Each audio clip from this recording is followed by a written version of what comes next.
question that immediately comes to mind is, when is the right time to implement job architecture and levels? As early as possible is the ideal answer. Less than 10 employees or 5 engineers, that's all you have, and 2 sales guys. Job architecture levels, organizational design, most high functioning orgs, management is only one career path, and you can definitely go several years of your career. The associate junior level own a small piece of the world.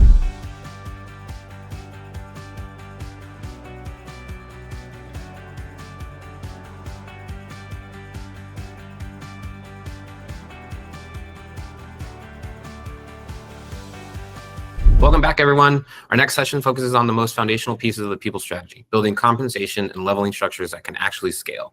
These systems share fairness, clarity, and growth, and getting them right early on can change the trajectory of a company. We will jump in to learn about compensation foundations, building job levels, salary ranges, and competitive offers. Leading this conversation, and I'm excited to introduce Amy Paik. Ami is one of the most experienced HR leaders in a high-growth environment. Ami has most recently served as an SVP of HR at Hims & Hers, which she led the entire people organization through rapid expansion. Before that, she led HR at Uber Eats, US and Canada, and has held leadership positions at Expedia Group and IBM. Ami also holds a master's from Cornell's ILR school, and she brings a pragmatic, growth-oriented approach to building resilient teams and scalable people systems. Today, Ami will walk us through how to build job levels, salary ranges, and compensation programs that support growth, fairness, and long-term health. Please join me in welcoming Ami. Welcome, Ami. Thank you, Louis. Thanks for having me. I'm so excited to be here and join the People Strategy Summit. I have to say, I love the mission of what you guys are doing.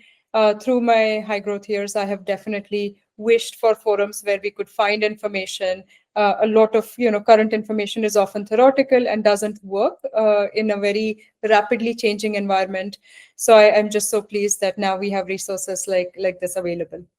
Great. I'm so excited to have you and this topic as well. So tell me a little bit more about job architecture and levels, and why is it important for early stage companies to care about, or any company? Yeah, fully loaded topic, and let's jump right in, Louis. So job architecture is something that a company needs to define when they are thinking through compensation. It consists of several different parts. One is, job levels, as in, who's junior, who's mid-level, who's senior, and do we formally call it something? And then it is also consists of, salary ranges, market data, and job families, everything related to making that framework successful. Yeah. Job levels are really important because they help an employee understand what career growth at a company looks like. So that's like a big primary use of it. And then, more on the management side, it helps provide compensation clarity on when you're hiring for a particular role, what is, how much is it going to cost you, or why you need, certain roles to pay a certain way. So overall, it's helpful to have a framework which defines groups, scopes by role, and then starts from entry level and talks about the progress through senior leadership. Yeah, no, that's great. A question that immediately comes to mind is, when is the right time to implement job architecture and levels? I've, in my own experiences, but also in working with other early stage companies, I've seen it be a low priority that gets built after the fact, and now you're kind of having to force folks into these levels or these these salary bands. When do you think is the right time for an organization to implement something like this? Yeah, I would say, Louis, as early as possible is the ideal answer. Even when a startup just has their first, less than 10 employees or 5 engineers, that's all you have, and 2 sales guys. I would say still a great time, because not every engineer is paid equally. So you do have seniors, and you have your, entry level folks, and your principals or a CTO, and you have a couple of salespeople. So at all of these times, earlier the discussion, the better. What HR teams can remember, or business teams can remember, is all of this can change. So you don't have to worry about how do I build a job architecture that lasts me for the next 10 years of the company. That conversation is not necessary and not needed. I think you have to see to the next 2 years of your company, maybe 3, and see if you can build a pretty robust architecture and help the company scale through that. I say that because job architecture levels, organizational design, the best and most high functioning orgs always iterate on these. And even at Uber, when we worked for Uber Eats, there were times when a very centralized structure made sense, and when we really wanted to grow rapidly, we would localize all the teams and go acquire customers and restaurants city by city, state by state. So it really, there's no one right answer for every stage of the company. And job levels and architecture is similar. You can start in a place which makes a lot of sense, and then iterate or build from there. And it's okay to get maybe your first version imperfect, rather than go back and regret that you overpaid someone and underpaid others. Yeah, no, that's great. My next question was going to be like, can these levels or this architecture be static? Because as you know, the early stage companies, they might, or some folks, or even I'll speak from my own experience. When we first implemented, it's like, is this going to be the right one that scales with us throughout these different iterations of our organization or different structures? And so my follow-up question, which you sort of answer, is like, can you change these as you grow? Yes, you can change, and you absolutely must. I'll give you an example of what maybe a management track can look like. In even for a small company, let's say 100 employees, you would still have, in a tech world, you would still have an engineering manager, maybe a senior manager, a director, and a VP or a CTO level. There's also an endless debate in the industry of should there be a senior director. For some companies, the answer is yes. For some, it's no. Overall, in job levels, there are two main schools of thought. One is one which has a lot of levels. Microsoft is a very large company which does that. Even if the title is program manager, they have like 3 levels behind that. Yeah. The concept being the ability to promote every year or every 18 months. And then there are others like my alma mater Uber, which has very broad levels. So the entire company has like 8 or 9 levels. So you stay in one level a long time, and you do have the capability to earn more and more even in that level. But they are two different schools of thought. So you just need to figure out what makes the best sense for you. Yeah, no, that's great. And now that we kind of see a visual of these levels, a question that comes to mind, and that I think I've had asked directly to me by CEOs or executives that I'm working with on building these levels, is how many levels are too many? Like, especially at an early stage company. Like I've seen companies try and mirror the structures of like an Amazon or a Microsoft, where they have level 40 to level 16, and it just doesn't quite fit into an early stage company. So when you're thinking through like the lens of an early stage company, how many levels are too many? Yes, that's a great question, Luis. It might feel tempting to have a lot of levels so you can demonstrate quicker promotions.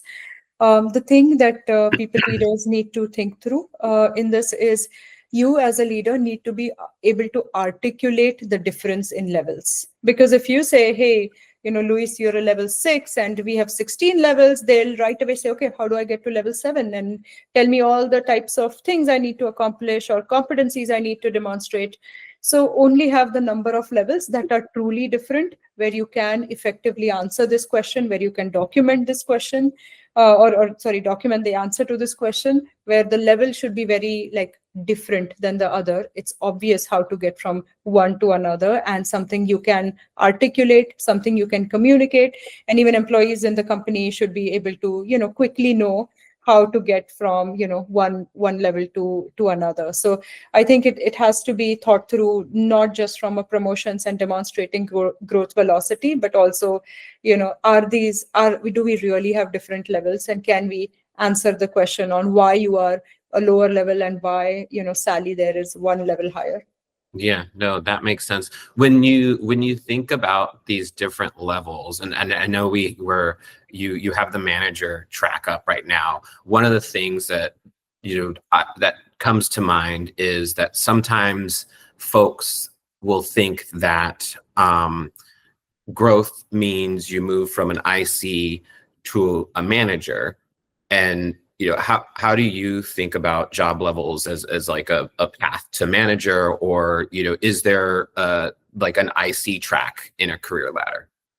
Yes, Louis, great question. I'm glad you asked. And yes, generally there is an IC path in most companies.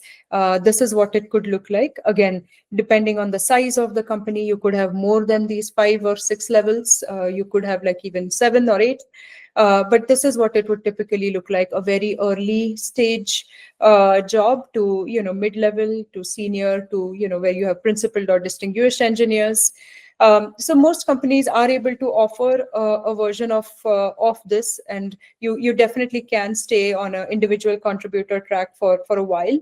I will say that once you start hitting principal or distinguished, not all companies have this role defined or a need for this role. Maybe in engineering track, you do have some really senior principals who are really focused on technical architecture and code reviews and things like that.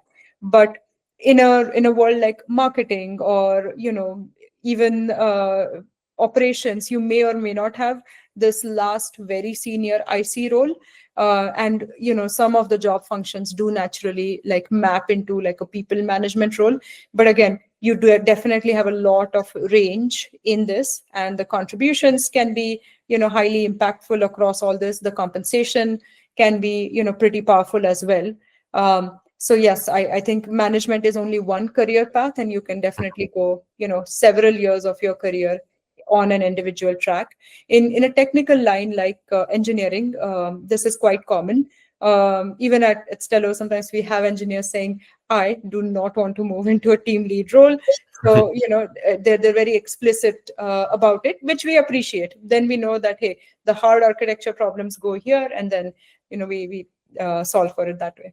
Yeah, no, that makes sense. And I've definitely had the experience where somebody wants to grow, but they do not want to lead a team. And so I think having this IC track is very important. And I want to stay here a bit because I think this is probably the most, or I guess in my experience, one of the more important tracks, is because at early stage companies to like mid stage, you try and really avoid multi-level management, right? Like folks are leading a team, but sure, it's like inevitable you might need to introduce like a middle manager. And so I think in my experience, the individual track has been the most important.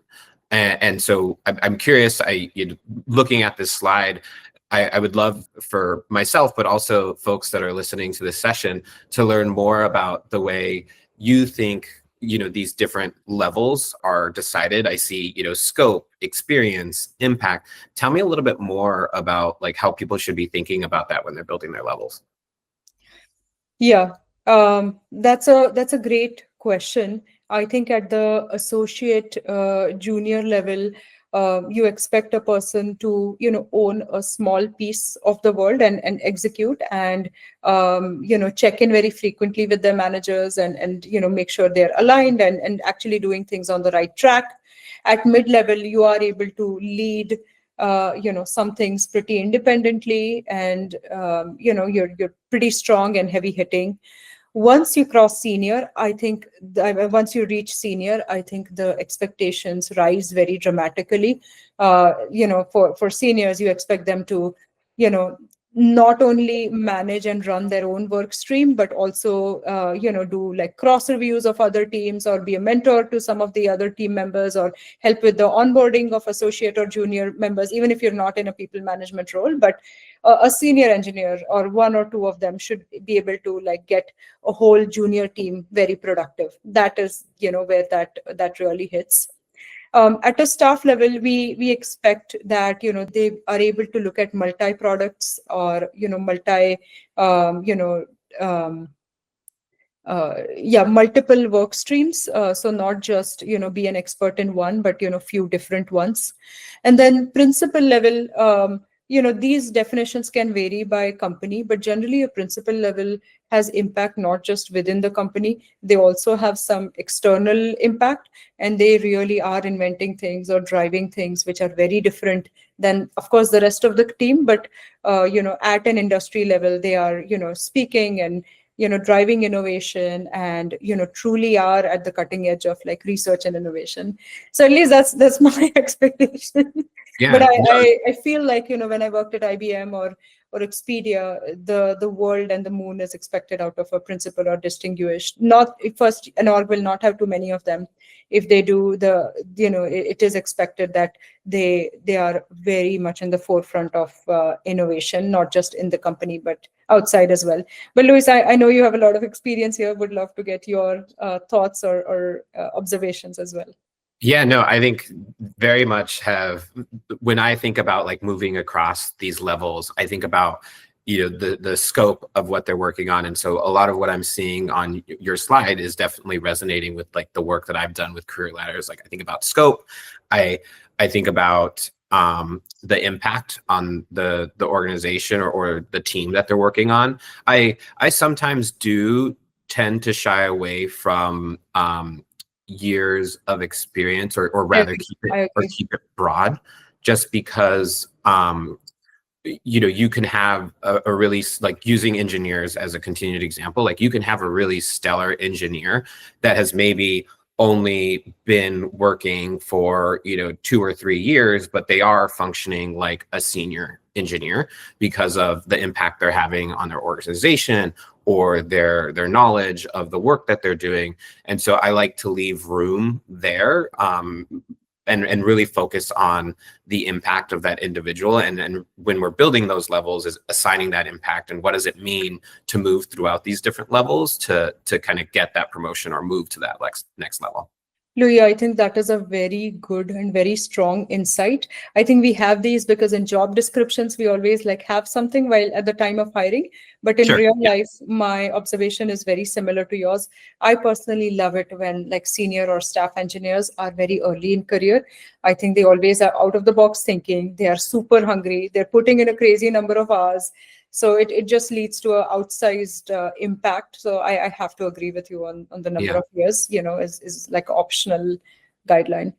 Yeah, I also loved earlier that you said that thinking about the level of like mentorship or Mhm. support is something that I really think about too, is especially as you get to this like senior or staff level.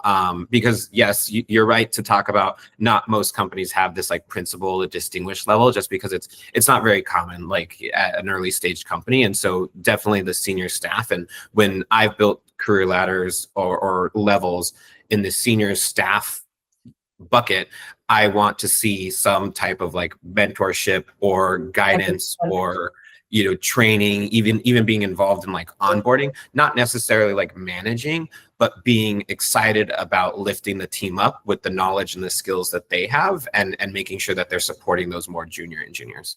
Yes, 100%. I agree. Yeah.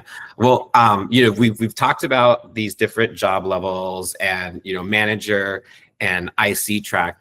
I'm curious, how does that then, how do you translate each one of those levels into a salary, or making sure that you're staying equitable across these different levels? Yeah, this is really a good question, Louis. Generally, what you would do is once you have your levels reasonably defined or some job descriptions behind that, you would then look at market data. Sometimes it's free, sometimes it's purchased, but and figure out that if I have a role called senior engineer, in market data, what are the options? What should I price that role to? And then based on that you would create what we call as a salary range. So this is just one example. It is not real at all, but it's an example of how for every job, so if you were hiring a senior software engineer, what's the minimum you would pay and what's the maximum you would pay, with a recognition that salary ranges are overlapping. So there are unique situations where your senior is actually paid the same as maybe a software engineer too, for whatever reason that does happen. And that's kind of the design of how salary ranges work. Ranges are really important because they help a company be intentional about competitiveness. So, for example, companies like Facebook or Meta, they really do target the top end of the market, like 90th percentile is an example. And then, there are many others which offer other things like, amazing work-life balance, great culture, and may target middle of the market. And be still a great place to work and still have very high retention. So, but market competitiveness is one reason why salary ranges are created. They're also created so we can communicate effectively to employees on how does pay progress with experience, and if they work so hard and put in so much effort for multiple years, sometimes even a decade, what is their financial gain going to be, and just having some conversation around that. And more recently, Luis, pay legislation is becoming stronger and stronger. So there are many states within the United States which are now requiring employers to share the ranges more for pay equity reasons across genders and ethnicity. And also in Europe, we now have the EU Pay Directive, which is effective June 2026, which talks about employers above a certain employee count requiring to release their salary ranges and pay structures. So for a number of different reasons now, salary ranges are becoming more important than ever before. Earlier, they were, best practice and one way to create a comp framework, and now they are definitely becoming very, required. Yeah, no, makes total sense. And yeah, definitely have seen that legislation in certain states and cities here in the United States that require job postings to have the salary ranges. One of the things that you mentioned is that like it's okay for salary bands to overlap in levels, because it's super common, especially if somebody's at the high end of a level before moving into the next level or getting promoted. And so it's a really fair call out. And it reminded me of instances where I have implemented these career ladders alongside these salary ranges. And when you think about that, and when other people leaders or folks create these career ladders along these salary bands, how do they implement them when people were hired prior to building it? Like, how do they make sure they're balancing that? Yeah, that's a very good question, Luis. So the way salary ranges are created it's not just market data. So you, of course, take a role, look at market data, but you also consider internal ranges or internal pay when you build out your first salary range. So there are, it's possible you're lagging the market and the market says that you should be paying X amount for a senior engineer, and you are successfully hiring them at a lower, pay amount.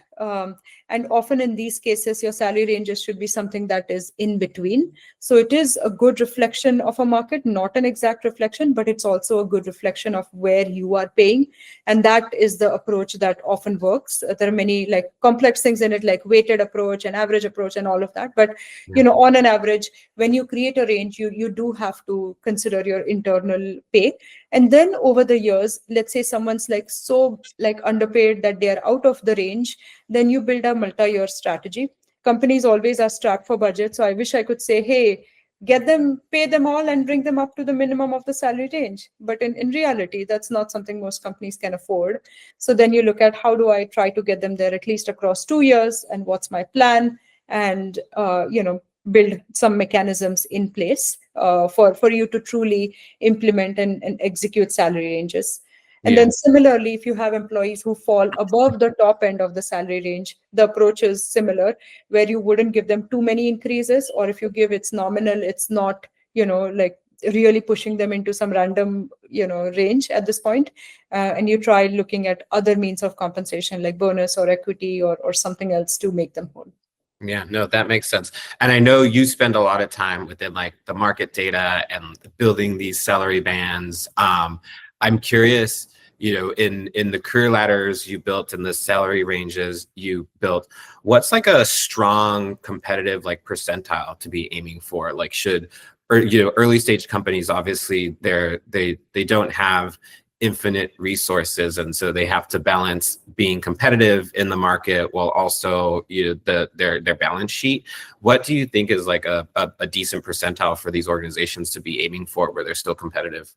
Yes. Luis, on base salaries, I would say 50th percentile is a great place to start. I have worked in organizations where we have tried at 40th percentile, but recruitment teams complain constantly. We lose out on candidates very frequently. So less than a 50th percentile is very difficult to execute and still have great talent. So that's, I would say, 50th is a good starting point.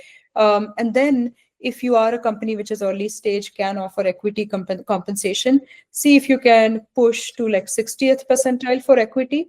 So be decent on cash, which everyone is very short on, and then try to be a little bit more competitive on equity. Could be one way to do it. You can go much higher on equity, but that gets expensive really quickly. And then in case you do well as a company and are about to go public, it is just a crazy, these numbers add up, Louis. Yeah. So that's why you have to be, intentional on every choice that you make.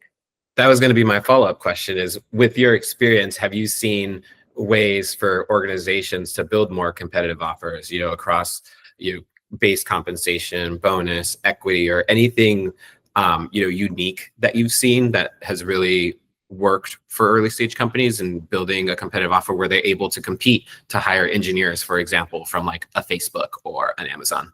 Yeah, I do think for early stage companies, especially if they're venture backed, equity is a one huge advantage which a lot of other companies may not be offering. And then for early stage companies, if they are able to build a equity refresh program and then be able to communicate the existence of that in an offer, it's pretty competitive. So here's your new hire offer, and then when you hit your 1 year milestone, you'll be eligible for this. I think that together gives them a pathway on why they should join and stay for 4 years, and will be in a strong competitive position. So that I have seen. Bonus programs, I would say companies should be very careful, especially early stage. That's hard cash. Some years you'll have it, some years you just won't, and it's very tough to communicate. We have a bonus program. Guess what? We're not paying it out this year. So those, I would say, maybe like consider a spot bonuses instead of an annual performance bonus, which no one is sure even drives performance anymore. Yeah, no, that's fair. And definitely have experienced and been part of organizations that have the bonus structure in, and it's really dependent on how well the business does. And sometimes folks feel as if that bonus should be like guaranteed income, but it isn't always the case, and it can really upset a team of folks if they're not getting 100% of their bonus potential. I think from my also perspective of like having worked at like early stage companies, another way to be like competitive is around like your benefits and like what you're offering. And so great point. introducing wellness benefits or like mental health benefits. I've been in organizations that have built really competitive parental leave that has attracted a lot of folks. Thinking about your employer contributions when it comes to your benefit package. Also being flexible with work location has been very competitive. We've seen a lot of large organizations forcing return to office. And so I think it's an opportunity for these early stage companies to be a little bit more competitive in offering these hybrid remote roles as well. Yes, I agree. Benefits is a good point, and flexibility and the option to work remotely is huge for everyone these days. So I think, but there are lots of levers you can play about in benefits. Some expensive, some not so much. Yeah. I agree with you. No, that's great. Well, I have been wanting to ask. I keep seeing, the Stello AI on your background, but then also, in the conversations we had, I'd be curious, and I would obviously, you gave us your time to speak. I want you to be able to share about Stello AI.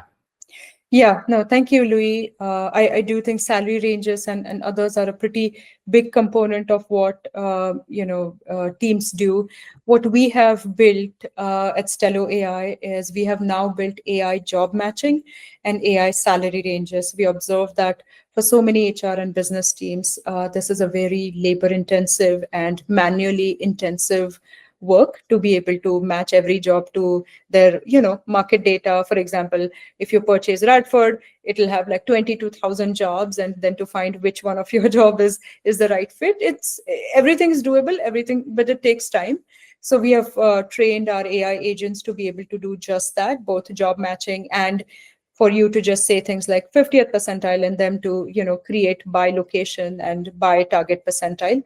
And it's something that's working really well. We are super excited, and we are seeing that it's cutting down the time that is invested by our customers by over 8 to 10 weeks in a year, because there's just so much that goes behind job matching. Then every time a new job is created, and then updating ranges, and then globally you have to have a strategy.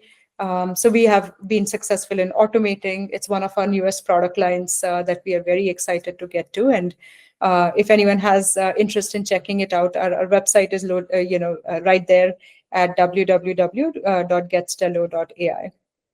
Well, thank you so much, Ami, for joining us and sharing your insights on career leveling and architecture, as well as salary banding, and even sharing, how Stello AI can, reduce some of the time for folks. I know for me it would be helpful, because I have spent hours and hours and hours building these. I have to.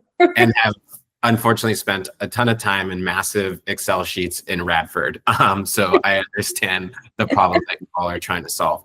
And so I want to thank you for your time, for joining us at the first People Strategy Summit, and also the listeners for joining our conversation. Thank you, Louis. This was so much fun. I'm really pumped for the session, and thank you for the opportunity. Thank you.